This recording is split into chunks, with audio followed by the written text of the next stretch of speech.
டாஸ்மாக் 1000 கோடி முறைகேடு என கூறி நடைபெறும் விசாரணையில் டாஸ்மாகின் பொது மேலாளர் சங்கீதா, துணை பொது மேலாளர் ஜோதி சங்கர் இருவரும் புதன்கிழமை விசாரணைக்கு ஆஜராகினர். காலை 10 மணிக்கு விசாரணைக்கு ஆஜராக ஜோதி சங்கர் அமலாக்கத்துறை அலுவலகத்தில் காலை 8:10 மணியளவில் வந்து காத்திருந்தார். ஏற்கனவே 8 முறை விசாரணைக்கு அழைக்கப்பட்டிருந்த ஜோதி சங்கர் அமலாக்கத்துறை அலுவலகத்தின் பின்வழியாக கேமரா, புகைப்பட கருவி கண்களில் சிக்காமல் இருக்க முன்கூட்டியே வந்துவிட்டதாக கூறப்படுகிறது. தொடர்ந்து பிற்பகலில் டாஸ்மாக் பொது மேலாளர் சங்கீதா அமலாக்கத்துறை அலுவலகத்தில் ஆஜரானார்.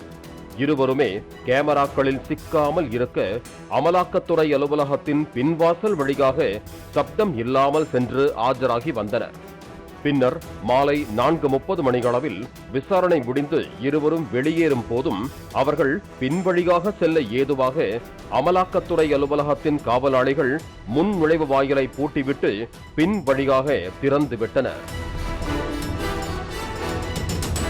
அரசு வாகனத்தில் வந்தால் கண்டுபிடித்து விடுவார்கள் என்பதால் பின் வழியாக நடந்து சென்று ஹேடோ சாலையில் ஆட்டோ பிடித்து ஏறிச் செல்ல முயன்ற இருவரையும் ஒளிப்பதிவாளர் படம் பிடிக்கும் பொழுது, லூசு, பைத்தியம் என ஒருமையில் பேசிய டாஸ்மாகின் பொது மேலாளர் சங்கீதா ஆட்டோவில் ஏறி அமர்ந்து கொண்டு ஆட்டோ ஓட்டுநரையும் சீக்கிரம் போடா என ஒருமையில் பேசி சிடுசிடுத்தார்.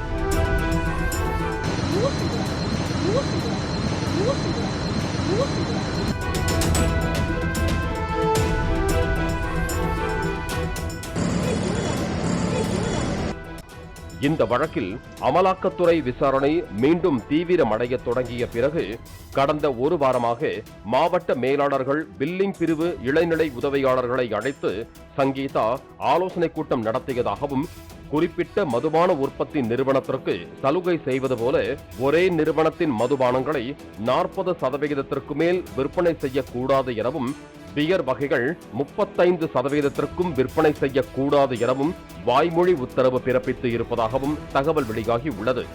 ஆனால் விசாரணை தொடங்குவதற்கு முன்பு குறிப்பிட்ட நிறுவனங்களின் மதுபானங்கள் இதைவிட அதிக சதவிகிதத்தில் விற்பனை நடைபெற்று வந்ததாகவும் டாஸ்மாக் வட்டார தகவல்கள் தெரிவிக்கின்றன. அமலாக்கத்துறை அதிகாரிகள் விசாரணை நடத்தி 8 மாவட்டங்கள் தொடர்பாக முக்கிய ஆவணங்கள் கேட்டிருப்பதாகவும் தகவல் வெளியாகி இருக்கிறது.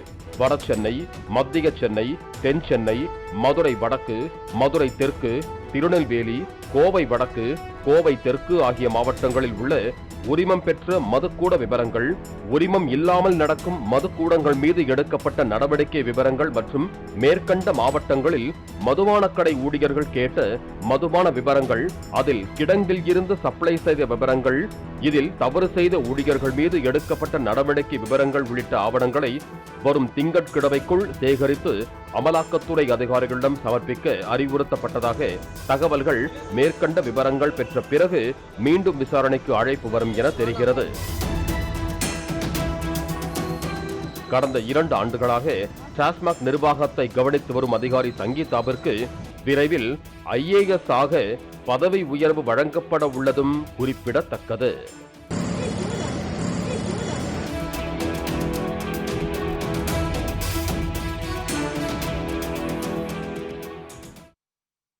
பிளே ஸ்டோர் மற்றும் ஆப் ஸ்டோரில் இருந்து பாலிமர் செயலியை QR கோடு மூலம் பதிவிறக்கம் செய்யுங்கள்.